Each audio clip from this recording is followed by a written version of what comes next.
Good morning guys, today's travel vlog. I'm flying out of Bali. I'm leaving Bali for 3 weeks and I'm going to Bangkok, to Thailand.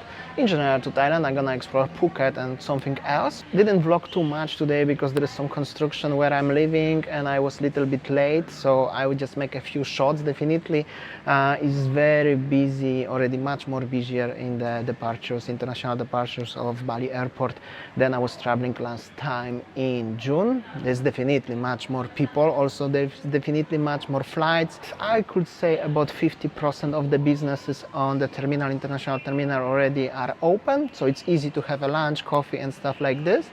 Also there is more flights, definitely more flights. I could say 3-4 times more flights than last time in June. And also all the procedures like check-in and immigration clearance and everything took me 1 hour 10 minutes. When last time it took me like literally 5 minutes because was not so many people. So I could say maybe not as everything back to the previous stage, not as many flights as it used to be. However, I could say half is back, at least 50% or something like that. Meanwhile, I will show you a little bit from how does it look the situation in the airport, Bali airport, international departures, and then, you know, as always, regular travel vlog. So after the duty free you have had this Bali Sky Cafe. This is something new, it's open. Then you have another cafe option and another one, and last shopping with, you know, like a local stuff, Balinese Indonesian products, and another takeaway counter, and of course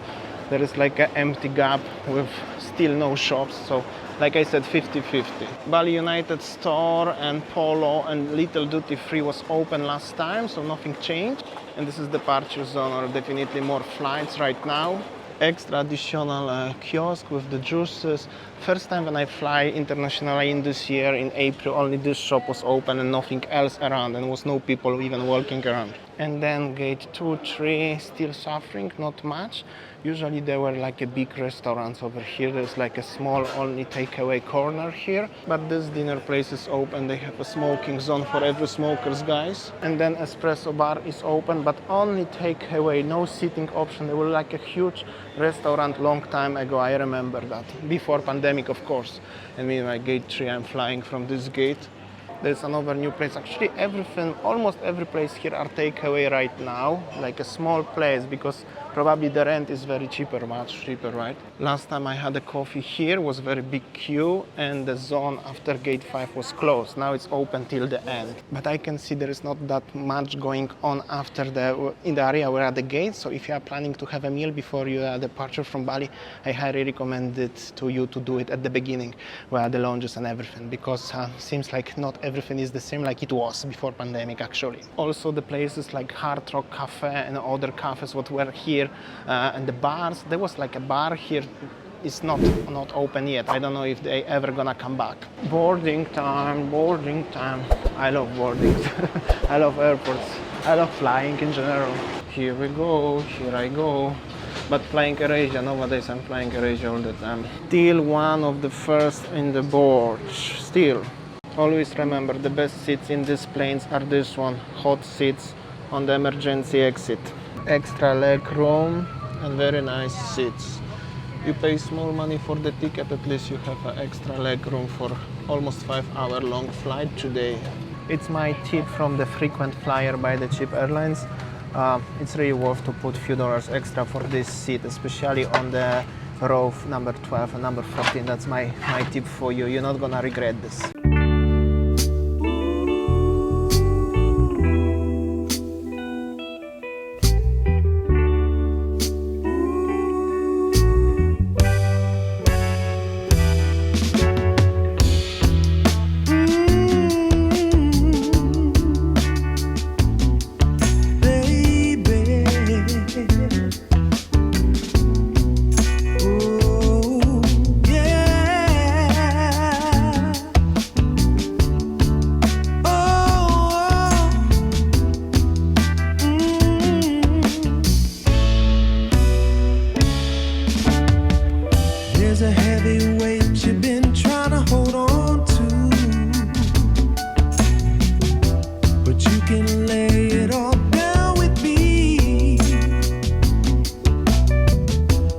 In the and I'm just trying to show you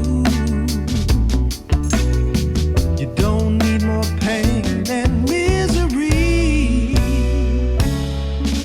And baby, baby, baby, you gotta hold on to what we Thank you. Just landed in Thailand. Here we go. Very hot. Hello, little body. How you doing? We'll see you on the other side.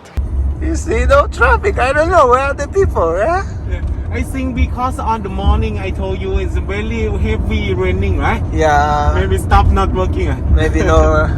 Unbelievable. Monday in Bangkok, 6 p.m. No little traffic only. Yeah. Just 1 kilometer. Just 1 kilometer. Just arrived to my hotel. This is the Aloft on Sukhumvit 11 in Bangkok. A few words about the airport. I landed in Dan Mang Airport in Bangkok. The Bangkok have actually two airports. I landed on the smaller one because I fly by Air Asia. So if you are using the low-cost airliners, usually from the different countries of Southeast Asia, you're gonna most likely land in the other airport. Also, this is more likely domestic airport. There is another airport, so whenever you are coming from, Australia, US, Europe, probably most likely you're gonna land in the other airport. Forgot the name. However, next week I'm gonna fly to Phuket from this airport because I'm flying by Thai Airways, so I'm gonna show you a little bit around. Meanwhile, this one, Don Muang, was very small. Many things were still open. I managed to withdraw money. Whenever you withdraw money in Thailand, there is the surcharge of 220 bahts, which is a few dollars. So keep it in mind. Better to withdraw bigger amount at the same time. Next time probably I'm gonna withdraw the limit, which is 25,000 baht in this ATM. I don't know how much money I'm gonna spend anyways. And also the transportation was like not many people trying to offer me any transport or something. I just took the Grab, cost me 355 bahts, including the toll road. The driver come with the Toyota Camry. Usually in other countries there are different taxis. Internet, I got the SIM card for 200 bahts for a few days, so I need to go to 7-Eleven and top up it or something, I don't know. But the 5G 365 megabytes per second download, that's unbelievable. I don't remember when last time I experienced such a fast internet in my life. So a lot of good impressions at the first time. Hospitality, the driver, the hotel, the reception, everybody are so nice and friendly. So I believe that's gonna be a lot of very interesting, nice things to do, to show and to experience in Thailand in upcoming few days. Stay with me, guys. And meanwhile, I'm gonna show you a little bit of the hotel. This is a Loft by Marriott in Sukhumvit 11. I'm staying here only for one night. So tomorrow I'm moving to different hotel, but also on the Sukhumvit 11, just literally next door somewhere there. So probably I'm also gonna show you. Here we go. This is the hotel in case if you're interested. How does it look like? I think it's great option for the one night, first night. Also, you can stay here for the full entire stay in Bangkok if you want. It's still very affordable price. However, I forgot how much I pay. I have to check. And this is like a bathroom situation. Just arrive. Bathroom, here we go. There is the shower at the front. Normal hotel, like this is 4-star hotel, so this is what is inside. Let's see. Oh, there's the Bible actually. Also, first thing what I realized, everywhere there are some elephant accents here, like this one next to the bed, elephant. Here we go. And here we go. If you are in bathroom, there is the water, obviously with chunk. With elephant, and I believe there is the beer chunk also with elephant, probably 7-Eleven next. So yeah, I'm gonna call my wife, gonna go outside, make a few shots, what you can expect in the upcoming days, what's going on in Bangkok and Sukhumvit 11, I have no idea, I just saw from the car, from the window. And then I'm gonna edit video, and tomorrow I'm gonna start vlogging from Bangkok for upcoming 7 or 8 days, I forgot, 7-8 days. And then Phuket, and so on. So I hope so you enjoy, and I will see you tomorrow.